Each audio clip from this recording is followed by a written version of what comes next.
This is the Big O Show. This is the Big O Show. Howdy, there he is, the man, the myth, the legend that is Omar Kelly. And our EJDconstruction.com Miami Dolphins report. How you feeling, Omar? How surprised are you? Because, on this side, we're not surprised.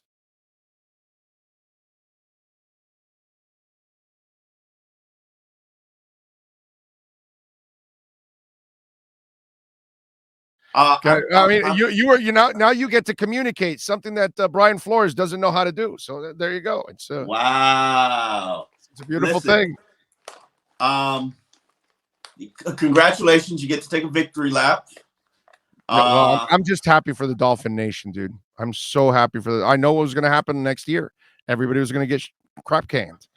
That's what was going to happen next year, and so. You those three guys saved their asses by doing this right now, and he had to go, man. He had to go. But and it was made abundantly clear by Steve Ross that this really wasn't a performance issue. This was a bad coworker issue and a personality, conflict issue. By the way, who kept telling you that for months? Listen, that he was walking around like Matt Patricia and Josh McDaniels. Who was telling you that for months? And here's the thing about it. For those who don't understand why. And by the way, wait a minute. I won't interrupt you anymore. You're the one person that I'm most disappointed in. Do you know why? Because you knew Flo was an asshole. You even said it. How many head coaches have I coached that's an asshole? No, dude. You and I have been doing interviews assholes for years. As head coaches are not unique. No, you and I have been doing shows for years. Dude, you got along with Gase. Gase was not an asshole. Gase was not. Say? But you just helped me again. That's what I'm saying. You don't say that about everybody.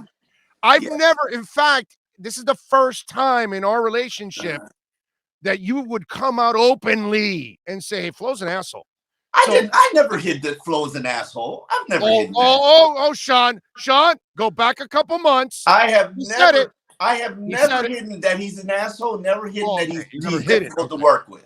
Yes. That's why I thought you knew what I knew about what was going on in that building, that he was, making it difficult on everybody. But here you're talking as if assholes and head coaches is a unique thing. No, but you can't be an asshole within. You could be an asshole to you and me. You could be an asshole to other people, but you can't be an asshole with your own staff. You can't be an asshole with your own players. You can't be an asshole with your your upper echelon, your general manager. I don't think this was a him being an asshole to the people that worked under him. This wasn't a Nick Saban situation. This was a Chris Greer, Brian Flores situation. As I was saying, if you know Chris Greer's personality, then the problem is Brian Flores, because Chris Greer has no ego. It's probably his biggest fatal flaw. True. The man has no ego, zero. True. And which is why it shouldn't be that hard to work with him. And for a head coach, he's going to give you what you want, which I don't agree with. You don't agree with. No. But that's who he is. So all this, and that's why I disagree with you in theory, because the decisions that they made them in lockstep. They made them in unison, or at least I thought they made them in unison. It's the damn contractual problem, Omar, that you signed a contract that says he controls 53. So when you make a decision above, and then he wants to, cock block you. But you build the roster. It's like I told you several times. Do you think that Chris Greer wants to sign Van Noy and Flowers and then cut him the following year? No general manager wants to do that, because they'd rather keep him for another year to ease the cap hit. And you know that because you cover this damn thing every day. They'd rather keep a bum if he's a bum. I'm not saying that they were bums, but if they're a bum, they'd even rather keep the bum another year just to save the cap. If they can get along with the coach. Right, yeah, exactly. So apparently these are just two examples of many other ones that, and he was never on the Tua bandwagon ever. Okay? Ever. And then that becomes a detriment. Yeah, Chris Greer. I mean, listen, the one thing that I will say about Steve Ross in his defense, and I always say this in his defense, he knows where the bodies are. He knows who said what, who did what, who wanted what, who advocated for what, who had a stance before these decisions are done. So when the decisions are made and it makes you look like an idiot, he knows who wanted what, who said what, who did what, who advocated for what. And so I think it makes it easier for him to make these decisions. Whereas, things got frosty between him and Greer. And I'm sorry, Greer's here. You know why Greer's here? Because the man has no ego. None, zero. And that's why it's easy for Steve Ross to overlook his missteps, because I don't think this roster is that well built or talented. But it's easy for him to overstep his missteps because he knows all Chris Greer ever did was give Brian Flores what he wanted. And right or wrong in my opinion, that's what the GM is supposed to do, or in our mind supposed to do. And I think part of the reason also that he was fired, outside of the fact he could not work well with others, or the relationship had been strained, outside of that, I do believe that the feeling that he couldn't fix this offense or wouldn't be able to fix this offense was damning and had to be a factor in this decision. Well, that's kind of what I've been talking about. If you can't build a staff, I have no use for you. Yeah. None. That's why I told you. Look at Vrabel. He lost his offensive coordinator to a head coaching job. And now he's got to replace it, and he's got double-digit wins again.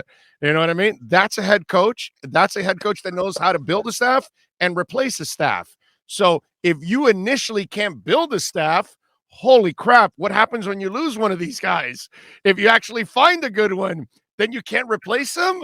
And so that's where I kept, nobody ever had an answer for me when I kept telling you, okay, you want to keep Flo? Well, okay, so what tells you he can build a staff? Because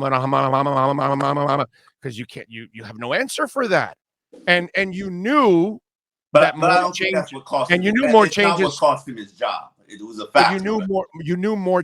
You're right, but you knew more changes were coming this year too. I mean, yeah, they're going to have to fire the whole staff. The one thing about the offense, as I've said previously, everybody was a step ahead of where they should be in the NFL.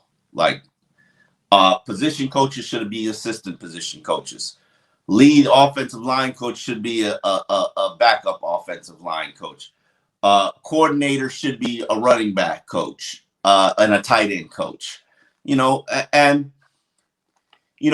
they would have just had a Jim Caldwell here that maybe helped everybody, get their job perfected and fine tune this offense, then maybe he had a chance. But this Flo, his hires on offense were a nightmare, just consistently a nightmare. Right.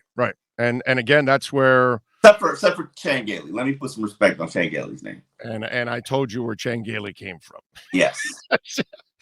I told you, that wasn't Flo. Flo effed up, but that wasn't Flo that brought him in. That's the thing. I keep telling you that. You're giving him credit for that. He doesn't even deserve credit for that one. He even had training wheels put on for that. That was in a way, that's the part that freaks me out about him, is that mostly young coaches will try to find veteran guys to suck up like a sponge everything. And let's use the term that you've been using a lot in the interview, ego. You, as a young coach, you have to put your ego aside and say, hey, veteran DB coach, teach me. What are you doing? This, that, so I know what you're doing and I'm learning from you. Hey, veteran, whatever, because maybe he's just an offensive mind, but he hired this guy and that guy, and he wants to learn from these guys that maybe usually you want to get a guy or two that were former head coaches so you can really learn off of them. This guy did not want to seek out people like that, which is really baffling to me, to be quite honest. It's he wanted to develop and mentor young coaches like he was, and I don't see anything wrong with that, but you got to have a balance. You got to have a balance. And there was nothing wrong defensively. Defensively, they were good. All your issues were really on the offensive side of the ball, and then special teams. How did the special teams get this bad in one season? And, that's supposed to be one of your things in your wheelhouse as well. That's right. You traded I can't sit here and tell you that Flo is I can't sit here and tell you that Flo is a bad coach. I don't think he's a bad coach. I just think that, and it's funny because I used to say with Gase, and it used to drive him crazy. I used to say he's going to be a better coach when he matures. When Gase, when Gase grows up a little bit, he was going to be a good coach. Flo, I can't say that, but I can say Flo has to learn how to work well with people and communicate well with people. And he has the Randy Shannon. He has the Randy Shannon disease. Oh, damn. I never even connected that. Joe Philbin had the Randy Shannon disease too. There's certain guys. No, dude. I heard the stories. He would walk in. He would walk in every week to the GM's office and say, "Get rid of this guy. Get rid of that guy." They got to a point with Joe Philbin. They said, "Joe, we cannot get rid of all the people you want.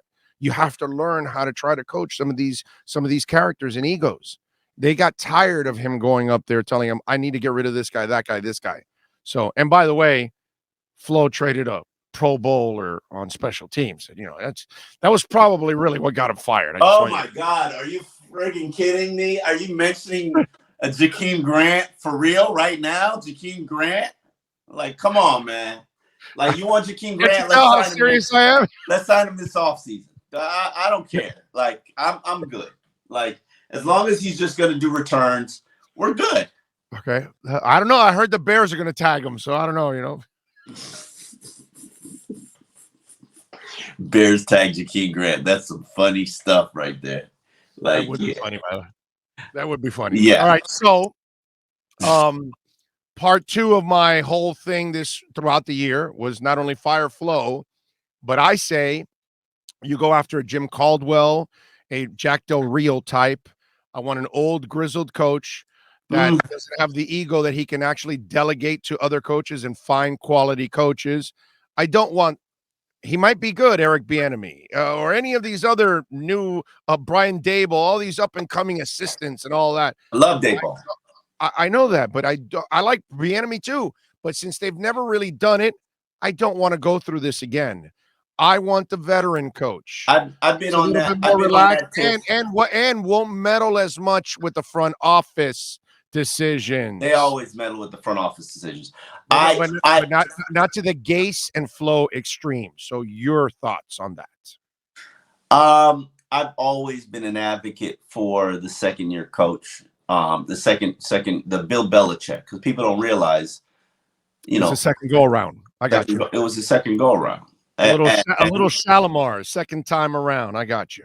And he learned from his mistakes, and I've always been a major advocate for that. But that's not Steve Ross's way. That's not what he wants, and that's not what he hires on any level of his organizations. And I don't agree with it, but I also don't have a $5 to $6 billion empire with multiple businesses and seed money to start other businesses like Snapchat and crap like that. So who the hell am I to tell him how to run his organization and his business? Well, like, we don't know 5% of what Steve Ross knows about running businesses. And he knows exactly all the mistakes that are being made inside that building. Yeah. But here's the thing about it. They keep making the same mistakes. And that's the one thing that troubles me a little bit about Steve Ross in this venture. And this one was a little bit different. This experience was a little bit different. But here we go, restarting this experience again, unless we do go get a veteran coach. Now, a Doug Peterson, like, when it happened, I was initially like, yo, that's Dan's man. Dan has been, the little devil. But apparently that he lost the locker room in Philly That's the only thing. Coaches lose locker rooms all the time. Harbaugh lost the locker room in San Francisco. No. Coaches lose locker rooms. You can't name me a coach except for Harbaugh and Tomlin. You can't name me coaches that don't lose the locker room. Tell me a coach that lost the locker room then went back to have success somewhere else. Kansas City. Andy Reid? Andy Reid lost the locker room in Philadelphia. Andy Reid never lost the locker room. He did. Lost it in Philadelphia. Dude, all he did was go to championships and stuff. Lost the locker room, tuned him out. No, he didn't. No, he didn't. They just changed him because they wanted a new voice because they thought they didn't get over the what top. happens when you want a new voice, Big O? But dude, all he was doing is winning. He never lost the locker room. What are you talking about? Harbaugh Look at the record, Omar. He was exceptional in Philadelphia. He just didn't win a championship. I'm not going to split hairs with you. Okay. Coaches lose lock. I mean, it's the nature. And the smart ones just change their locker room. Like Tomlin's going to change his locker room. Like and the Dolphins are in a position to change their locker room. I know which coach was it, Philbin or Gase that did it. When he lost the locker room, he changed it. I think it was Philbin. I'm not sure because Gase lost the locker room and there was no coming back from that one.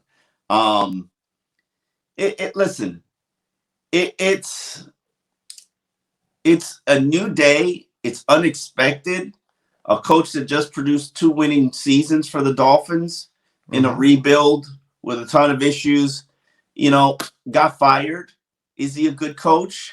I think he's a pretty decent coach. Can he hire an offensive staff? No. But the question to me is if this isn't an improvement if they can't hire somebody better. And I'm not going to sit here and say that Flo was chopped liver because he wasn't chopped liver. That defense was pretty good, pretty consistent for 2 years. He's a half a coach. Oh, I'm sorry, he's a third of a coach. But no, the special teams was good the first 2 years. Yeah, and then it got bad this year. And then it got so you're a third of a coach. I mean, it's a matter of doing it every year, right? I mean, so his defense was pretty consistent 3 years. Nothing else was consistent for 3 years. I'm just saying. I mean, he's not the first guy we've had like that. So that only had once there was half a coach also. All he knew was defense and the offense was never lifted. You know what? Jimmy Johnson here in Miami. He only knew defense. He never lifted the offense. And believe it or not, and I know that he knows because he had a success in other places, but at least for our Dolphins. So this is not the first time we've run into a coach. See, Philbin, I can't even give him credit for any side of the ball. Gase, he was offense, but he was offensive with his offense, and his defense actually was better than his offense. So it was crazy. That's not the first time we have a coach like my only thing in this scenario that troubles me a little bit is why not pull the whole Band-Aid off? Why not go Greer, hire a new GM, let the new GM pick the coach? Why do you sit and say, okay, I'm still on this hamster wheel, can't get off this hamster wheel? An executive who's been here for 21 years on the hamster wheel is a guy I leave in charge to now hire his second head coach. Well, because you just answered your own question.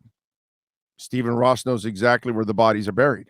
He knows that it was Flores that never wanted Tua from the get-go and was fighting it. It was Flores that went against several calls and had to cut players and cut coaches. Well, if he never wanted Tua, then he was right. Because if he didn't want Tua, then he clearly wanted Herbert and should have been the move. And I can tell you he clearly did not want Herbert either. Who the hell did he want then? One day, my brother. One day we'll have a beer somewhere, and you and I, and I'm going to get a Bible, and I'm going to put your hand on that Bible, and I'm going to make you look me in the eye, and then I'm going to tell you, and I'm going to have something ready for you to have a heart attack. And so when you have that heart attack, I'm going to have the stuff, the adrenaline to kind of bring you back. I hate revisionist history, which is why I never believe anything. If it's not said to me on draft day or before people even begin practicing, I don't believe it. Okay. I don't believe it. And which is why I miss being in the building, because you get to hear. No, notice that I'm the only cocky one in the media in the entire freaking nation about what happened with Flo. Notice I'm the only one in the whole meeting.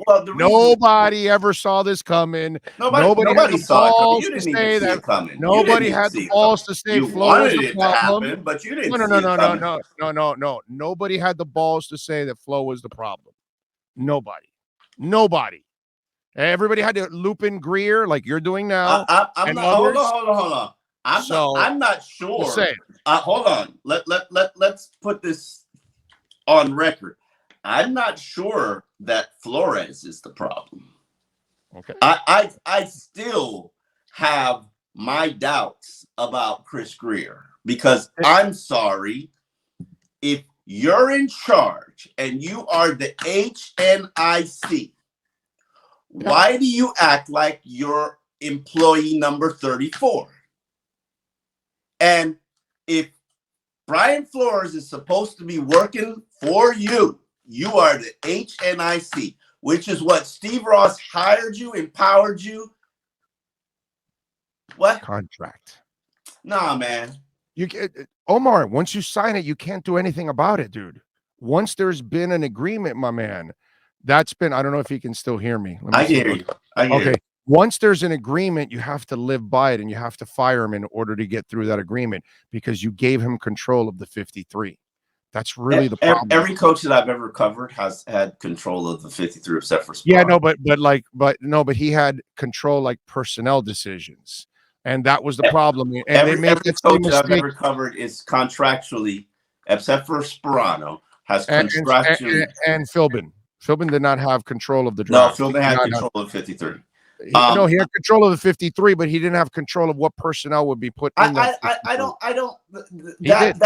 That's Flores didn't have that control. Flores did not have control of the personnel. Dude, if he didn't have that control, he wouldn't be able to get rid of Kyle Van Noy and Eric Flowers and he had influence. He did not have control. But yeah, listen, we're splitting hairs because they're supposed to work together. We're not splitting hairs because I kept telling you for months he's walking around that building like an asshole, telling everybody what to do because he knows more than everybody else. Did I not tell you that several times? But that's his personality. Isn't that what's coming out now? Oh, he was difficult to work with and this and that. And it's just like, I've been telling you for months that this guy was a king-size asshole walking around that building. I'm serious. You know that. He is a king-size asshole. I mean, and you knew it too. Damn it. No, I never denied that he's not a king-size asshole, but he was good to the people in this building. Now, you don't get Nick Saban, Little Debbie stories. You're not getting that. You're not getting that. I got my own stories with Nick Saban. Everybody's got their own story. I don't have any stories with Nick Saban. I'm the only one with the glorious. I got called an asshole and then sent to his office so he can apologize. I got Nick Saban to apologize to me. So I'm in a different class with Nick Saban. Listen, I've heard so many weird Nick Saban stories. I'd be like, man. When I sat down in his room and he hit the garage door thing and the door closed behind me, I was like, holy shit, dude. It's like is Spectre and 007 music about to come out or something? Like, is he about to whip out a cat and start petting it while he's talking to me?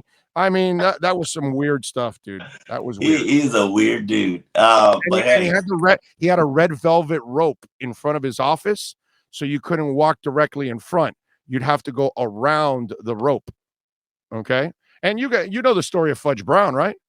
Fudge Brown basically got fired because she said, "Hey Nick, you got a haircut? It looks really nice on you." I don't know who Fudge Brown is. But... Oh, okay. Well, she is maybe one of the 5 greatest human beings on the face of the earth. Put it that way. That's who Fudge Brown is. Anybody that has a problem with Fudge Brown, you have a problem. Okay? Fudge Brown is one of the most decent human beings that the good Lord ever created, okay? And how anybody could ever have a problem with Fudge Brown is just beyond me, dude. And anybody that's community relations and PR and all that for the Dolphins for many, many years. She now works for the NFL. When you go get your credentials for the Super Bowl, she's usually there in the offices. And she is just, I'm telling you, bro, it's impossible. It's like Larry Bluestein. It's like it's one of those kind of people that they're just they're Wow. like the good Lord just created, close to perfect. You know what I'm saying? That's who Fudge Brown is. And he fired her just because she complimented him on his haircut. Because you couldn't talk to Saban. Yeah, I know Saban was a weirdo. Yeah. I've heard every year I there's some Saban story that comes out and you're like, huh? And it's but odd. hey, he's gonna go down as one of the legends of the game. He's gonna got him tonight. Win today. He's gonna. You got him tonight. Yeah, you got come on. Yeah. Me too. I'm picking him.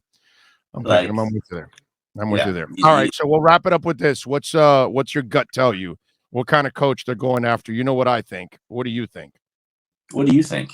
I told you it's a Caldwell Del Rio type. They're going to go after an old coach that is not going to necessarily meddle with them so much in personnel, but knows how to build staff after staff. I would lean to Caldwell because he knows quarterbacks so well, and he could help Tua. Caldwell quit on the Dolphins. I'm not, and blamed it on health. I'm not sure that's the right fit. Or maybe he looked at I know a month and said, yeah, I'm out of here. I'm gone. Listen, that man deserves a statue. That man had 3 winning seasons out of 4 in Detroit and made the playoffs twice. Yes. Jim Caldwell should have a statue that is erected outside that stadium that is taller than any building that exists in the greater Detroit area, okay? And how you fire that guy to hire Matt Patricia and that stinking bird's nest on his face is beyond me. Man, okay? You're expecting us beardies. No. Your beard is tight. That son of a bitch had a bird nest. It was a disaster. And then he shows up in a jumpsuit with a pencil in his ear for every press conference. And he's telling a reporter that he's got to sit up straight. And it's like, dude, you look like a 17-year-old up there. The hell's wrong with you? And you can't coach. They fired Jim. That was the most racist look I have ever seen for an NFL team, to fire Jim Caldwell and go hire Matt Patricia. And maybe it's not. Maybe it's just the Detroit dumbass way, like they've been for 70 years. But you do not fire a coach in Detroit that wins 3 out of 4 years, dude. I will say this, and I do not think that Brian Flores was a failure, but Belichick proteges, all except for Bill O'Brien, has failed. And yeah, I mean, Bill, you're right. You're right. It's a great point you bring up about Bill, because people will argue with that. And really, as a coach, he wasn't really bad. It's the general manager that screwed the coach. So you know, in a way, you're right about that. I don't know about that. I think He fought with his best players and had to trade them. What are you talking about? Who are you talking about? Belichick? Bill O'Brien, I'm talking about, bro. He actually did a decent job as a coach.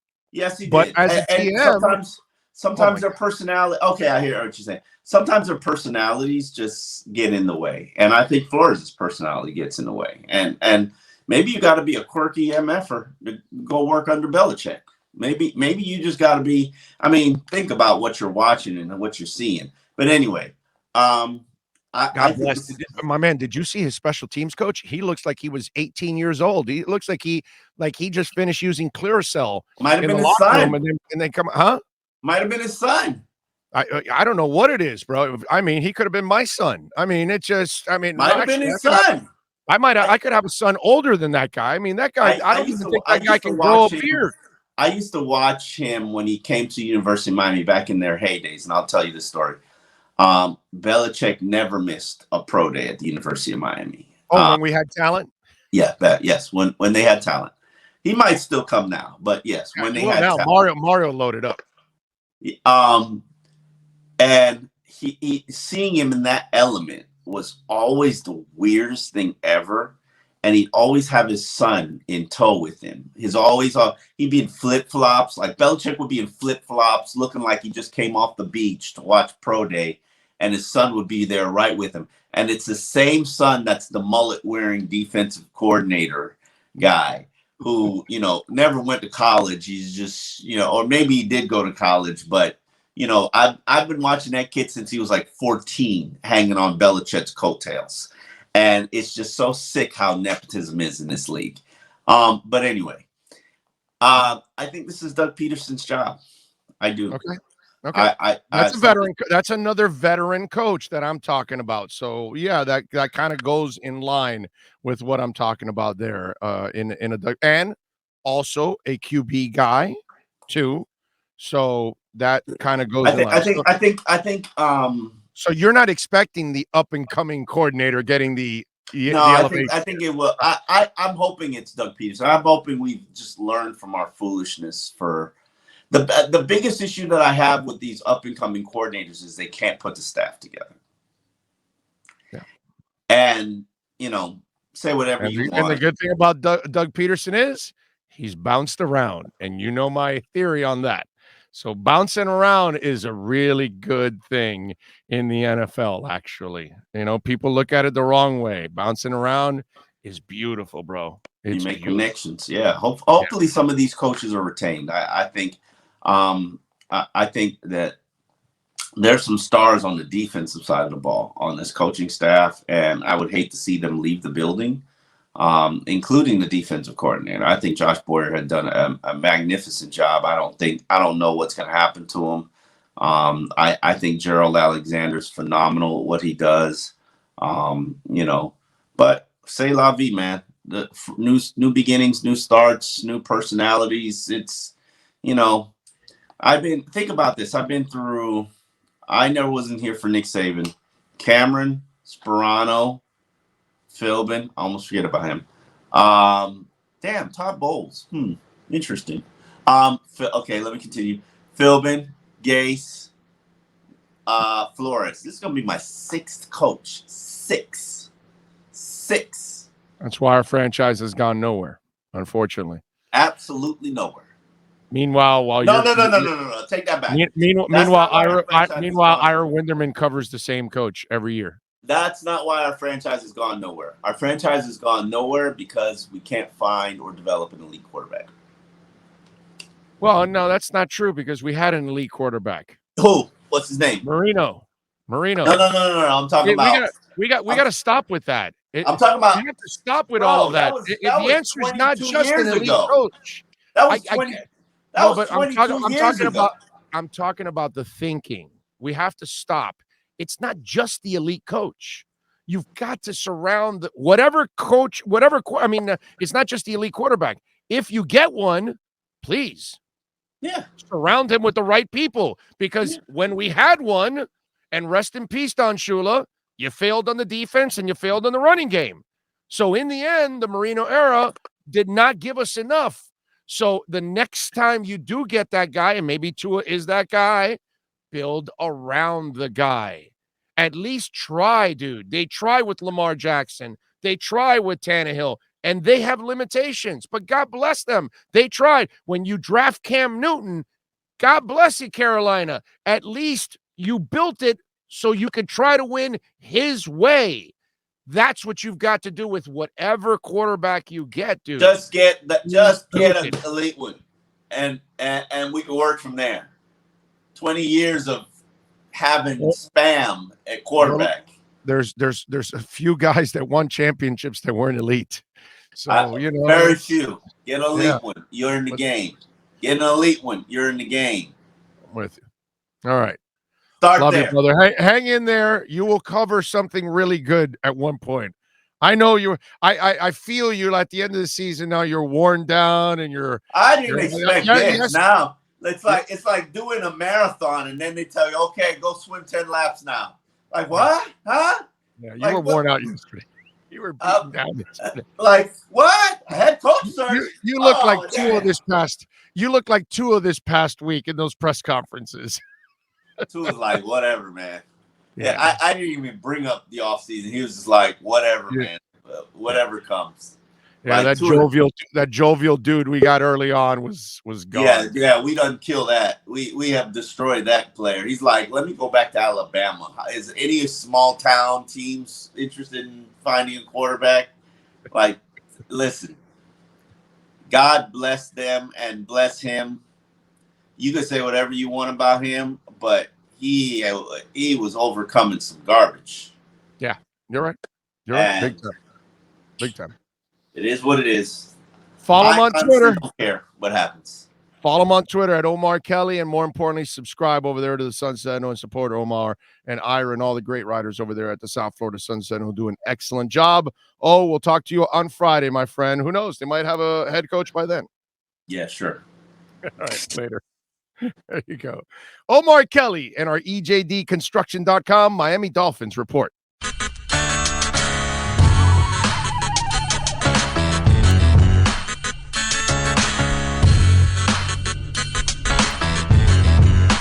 This is the Big O Show. This is the Big O Show.